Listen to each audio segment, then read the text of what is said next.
നിന്ന് കണ്ട് മനസ്സിലാക്കിയ ദൈവത്തെ സഭ എനിക്ക് താത്വികമായി പഠിപ്പിച്ചു തന്നു. സഭയുടെ പഠിപ്പിച്ചു തന്ന മൊത്തം ഞാൻ ഉൾക്കൊള്ളുകയും അതനുസരിച്ച് ക്ലാസ്സിൽ കൃത്യമായിട്ടിരുന്നത് പഠിച്ച് മനസ്സിലാക്കി അങ്ങനെ സഭയും കുടുംബവും കൂടി കൈമാറിയ ക്രിസ്തുവുണ്ട്. അതാണ് എൻ്റെ കർത്താവ്. അതിനെ ഞാൻ ആപ്ലിക്കേറ്റ് ചെയ്തിട്ടുണ്ട്.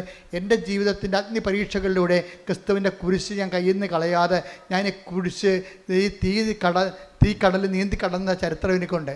അപ്പോൾ അതങ്ങനെ വരുമ്പോഴാണ് അതിൽ എന്നെ കൂടെ സഹായിച്ച കർത്താവാണ് എൻ്റെ കർത്താവ്.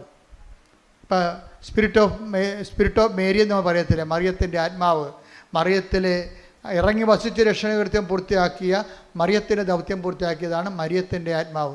ക്രിസ്തുവിൻ്റെ ആത്മാവുണ്ട്, കർത്താവിൻ്റെ ആത്മാവുണ്ട്. എവിടെയെല്ലാം വ്യത്യസ്തമായ രീതികളിൽ ദൈവത്തിൻ്റെ ആത്മാവ് ദൗത്യം പൂർത്തിയാക്കുമ്പോൾ അത് അവരുടെ പേരിൽ അറിയപ്പെടും. അതുപോലെ എൻ്റെ കർത്താവെന്ന് പറയുമ്പോൾ എൻ്റെ ജീവിതാനുഭവത്തിലൂടെ കർത്താവിന് സുവിശേഷമാകാനും സുവിശേഷമേകാനും വേണ്ടി കടന്നുപോയ അഗ്നിപരീക്ഷയുടെ കാലഘട്ടങ്ങളിൽ വിശ്വാസത്തെ മുറുകെ പിടിച്ചുകൊണ്ട് തന്നെ മുന്നേറിയ സാക്ഷ്യം വഹിച്ചുള്ള കാര്യം ആണ്. അത് പ്രഖ്യാപിക്കും എൻ്റെ കർത്താവിൻ്റെ ഉന്നതമായ നാമത്തിൽ. പിന്നെ എന്താണ്? സഭയാണ് എനിക്ക് പൗരോഹിത്യം നൽകുക. സഭയെ ഞാൻ അനുസ്മരിക്കും. എന്താ കാര്യം? സഭയില്ലേ പിന്നെ ഞാനില്ല. കാര്യം എന്താണ്? സഭയാണ് എനിക്ക് പട്ടം നൽകിയത്, കർത്താവിൻ്റെ അഭിഷേകം നൽകിയ കാര്യം. അപ്പോസ്തലികമായ അഭിഷേകം സഭയ്ക്ക് മാത്രമേ ഉള്ളൂ. അതുകൊണ്ടാണ് ഞാൻ എന്തെല്ലാം പ്രശ്നങ്ങൾ സഭയിലുണ്ടായിട്ട് ഞാൻ സഭയെ വിമർശിക്കാത്തതിൻ്റെ കാരണം എന്താ? സഭയെ ഞാൻ കഴിഞ്ഞ ദിവസങ്ങളിൽ അമേരിക്കയിൽ നിന്ന് അച്ഛൻ വന്നിട്ട് എന്നോട് മോൺസിഞ്ഞർ വന്നിട്ട് എന്നോട് കുറേ നേരം സംസാരിച്ചു. ഞാൻ പറഞ്ഞു, ഞാൻ സഭയ്ക്കെതിരെ ഒരിക്കലും സംസാരിക്കത്തില്ല. എന്താ കാര്യം? സഭയെ കർത്താവിൻ്റെ രക്തത്താൽ വീണ്ടെടുക്കുന്നതാണ് സഭ. നമ്മൾ സഭയെ സംസാരിച്ചെതിരെ ഒരു പോറൽ വന്നാൽ പിന്നെ അത് നികർത്താൻ നമുക്ക് പറ്റത്തില്ല.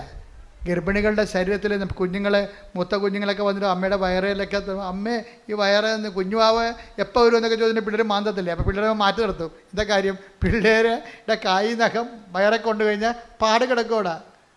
അതുപോലെ സഭയെ നമ്മൾ വിമർശിച്ചാൽ നമുക്കുമായിട്ട് പിന്നെ അത് ആ പാടായിട്ട് അവിടെ കിടക്കും. അതുകൊണ്ട് സഹിച്ച്, സഭയിൽ എന്തെല്ലാം പ്രശ്നങ്ങളുണ്ടെങ്കിലും സഹിച്ച് പ്രാർത്ഥിക്കാനേ പറ്റത്തുള്ളൂ. കാര്യം എന്താണ്? സഭയ്ക്ക് ആവശ്യമായത് വിശ്വാസികളുടെ സഹന പ്രാർത്ഥനകളാണ്. നമ്മൾ ഈ കാലത്തെ അതിജീവിക്കും.